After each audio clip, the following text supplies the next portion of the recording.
अस्सलामुअलैकुम स्टूडेंट्स, कैसे हैं आप। उम्मीद करता हूँ आप सब खैरियत से होंगे। तो आज है क्वेश्चन नंबर 3 सीजीएस वाले चैप्टर का, जिसको फाइनेंशियल स्टेटमेंट वाले चैप्टर कहते हैं। चैप्टर नंबर 5 है। तो स्टार्ट करते हैं। क्वेश्चन नंबर 3 कहता है अलगनी गारमेंट्स में factory of x 5.2 applies factory overhead at the rate of 50% of direct labour cost. कि अलगनी गारमेंट्स जो थी वो एफओएच को अप्लाई कर रही है 50% डायरेक्ट लेबर कोस्ट का, और जो आपको इन्फॉर्मेशन दी है वो 5/2 की गिवन है, यानी कि प्रीवियस क्वेश्चन की जो क्वेश्चन नंबर 2 आपके पास है, जिसका ये ऊपर डाटा गिवन है। आपने सारा डाटा ये लेना है, लेकिन जो आपने एफओएच ऊपर कैलकुलेट की थी आपने वो एफओएच नहीं लेनी, बल्कि एफओएच लेनी है 50% ऑफ डायरेक्ट लेबर कोस्ट, और बाकी तमाम इन्फॉर्मेशन वही है। इनकम स्टेटमेंट आपने बनानी है, cost of goods manufacture and sold statement आपने बनानी है। तो सवाल को स्टार्ट करते हैं।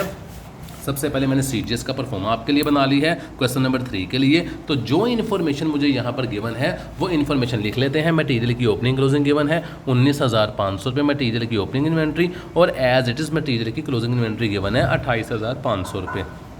तो इसके बाद मेरे पास जो इन्फॉर्मेशन गिवन है वो वर्किंग प्रोसेस की ओपनिंग क्लोजिंग गिवन है, जो कि 18,000 और 24,000 है। तो वर्क इन प्रोसेस की ओपनिंग इन्वेंट्री मेरे पास 18,000 थी, मैंने लिख दिया, और वर्क इन प्रोसेस की क्लोजिंग इन्वेंट्री 24,000 थी, जो मैंने यहाँ पे इन्फॉर्मेशन में लिख दी है। इसके बाद मुझे वो कहता है कि फिनिशिंग की ओपनिंग क्लोजिंग है 87,000 और 84,000, तो मैं लिख देता हूँ 87,000 मेरे पास फिनिशिंग की ओपनिंग है और 84,000 मेरे पास फिनिशिंग की क्लोजिंग इन्वेंट्री है। इसके बाद जो इन्फॉर्मेशन गिवन है वो कहता है परचेज गिवन है 1,50,000, तो परचेज को इनर कॉलम में लिख लिया 1,50,000 रुपये, और मेरे पास परचेज रिटर्न भी गिवन है 3,000 रुपये से, तो इसको मैं माइनस कर दूंगा 3,000 रुपये से। तो रिमेनिंग मेरे पास आ जाएगा 1,47,000 जो कि मेरे पास परचेज की अमाउंट आई है। इसके बाद सवाल में मेरे पास एफओएच की इन्फॉर्मेशन थी, लेकिन एफओएच हमने ये वाली नहीं लेनी, बल्कि वो कहता है आपने लेबर की 50% लेनी है। तो डायरेक्ट लेबर कॉस्ट गिवन थी 58,500, वो मैं लिख लेता हूँ 58,500, और सवाल में कहता है कि 50% एफओएच है लेबर का, यानी कि लेबर का आप 50% लेंगे। 50% है किसका? डायरेक्ट लेबर का। तो डायरेक्ट लेबर की अमाउंट आपके पास गिवन थी 58,500, इसका 50% ले, वो आपके पास एफओएच आ जाएगी। सवाल की कंडीशन रिक्वायरमेंट के मुताबिक कितनी आई है? वो 29,250 रुपये। ये वो इन्फॉर्मेशन गिवन थी जो कि हमने लिख ली है। इसके बाद हम करेंगे क्वेश्चन को सोल्व। तो मेरे पास गिवन है 19,500 रुपये, जो कि मेरे पास मटेरियल की ओपनिंग इन्वेंट्री थी। इसके अंदर मैं प्लस कर दूंगा 147,000, जो कि मेरे पास डायरेक्ट मटेरियल परचेज था। तो 166,500 मेरे पास आया यहाँ पर, तो मैंने यहाँ पे लाइन लगाई और लिख दिया 166,500 जो direct material to be use था। इसके अंदर से माइनस करूंगा 28,500 रुपये, जो कि मेरे पास मटेरियल की क्लोजिंग इन्वेंट्री थी। तो मेरे पास जवाब आता है 1,38,000 रुपये, जो कि डायरेक्ट मटेरियल यूज़ है। इसको मैं यहाँ पे लिख देता हूँ 1,38,000 रुपये।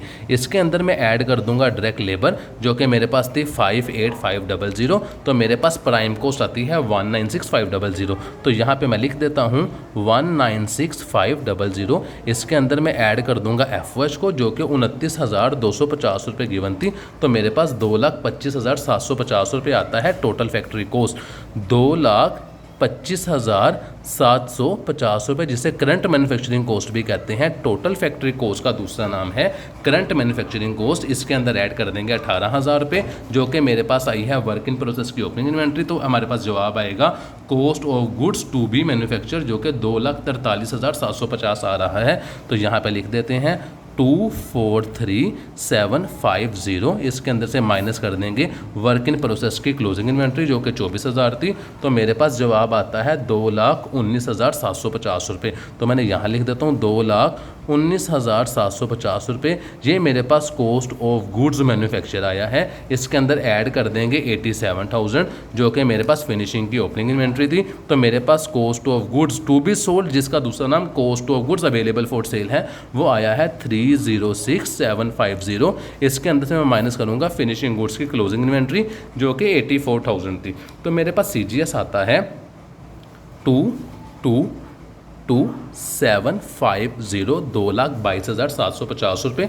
अगर मैं आपको चेक करवाऊँ तो ये देखें सीजीएस नॉर्मल आया है 2,22,750 रुपये।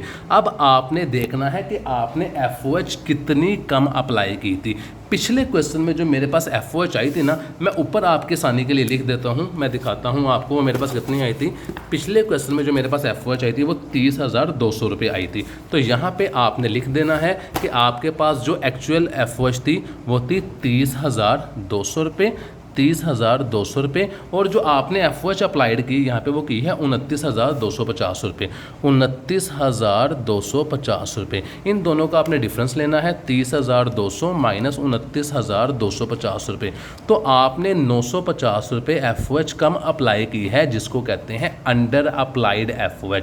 जो सवाल में आपको इन्फॉर्मेशन गिवन थी FOH के हवाले से वो ये थी, आपने जो अप्लाई की है FOH अप्लाइड FOH वो आपने की है 29,250, आपने अंडर अप्लाइड की है कम अप्लाई की है। तो जब भी अंडर अप्लाइड होता है उसे हम ऐड कर देते हैं। यहाँ पे आप नीचे लिखें ऐड अंडर अप्लाइड FOH। तो अंडर अप्लाइड FOH कितनी थी आपकी, यहाँ पे लिख दें under applied FOH। Under applied FOH अब कितनी थी, 950 रुपये थी अंडर अप्लाइड। अंडर अप्लाइड होगा तो ऐड करेंगे, ओवर अप्लाइड होगा तो उसे माइनस कर देंगे। तो 950 को मैंने ऐड किया किसके अंदर, 222,750 के अंदर।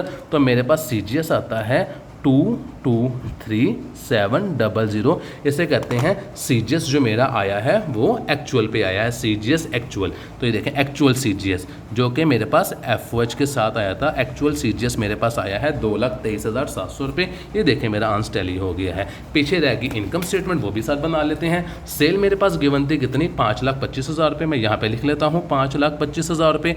CGS मेरे पास आया है कितना, CGS मेरे पास आया था 2,23,700। मैंने यहाँ पे लिख दिया 2,23,700। मैंने इन दोनों का डिफरेंस लिया तो मेरे पास आता है ग्रोस प्रॉफिट। मैंने यहाँ पे लाइन थोड़ी नीचे करके लगा दी है, 5,25,000 माइनस 2,23,700। तो मेरे पास ग्रोस प्रॉफिट आता है, यहाँ पे लिख दिया मैंने 301,300। माइनस करने हैं ऑपरेटिंग एक्सपेंसेस जो कि 10% ऑफ सेल थे सेलिंग, और 5% थे मेरे पास एडमिन। तो मैं पीछे से ही देख लेता हूँ, मेरे पास सेलिंग निकाले थे मैंने 52,500, उससे मैं यहाँ पे लिख देता हूँ 52500, और एडमिन मैंने निकाले थे पीछे 26,250 रुपये के। तो ये है 26,250 रुपये के। इन दोनों का मैंने माइनस किया तो मेरे पास रिमेनिंग बचेगा नेट प्रॉफिट। मैं करके दिखाता हूँ, माइनस 52,500 माइनस 26,250 रुपये। तो मेरे पास आता है नेट प्रॉफिट 222,550, 222,550। ये मेरा नेट प्रॉफिट है। ये देखें जी 222,550। वीडियो कंप्लीट हो चुकी है। इंशाल्लाह नेक्स्ट वीडियो में आपसे मुलाकात होगी, तब तक के लिए अल्लाह हाफिज़।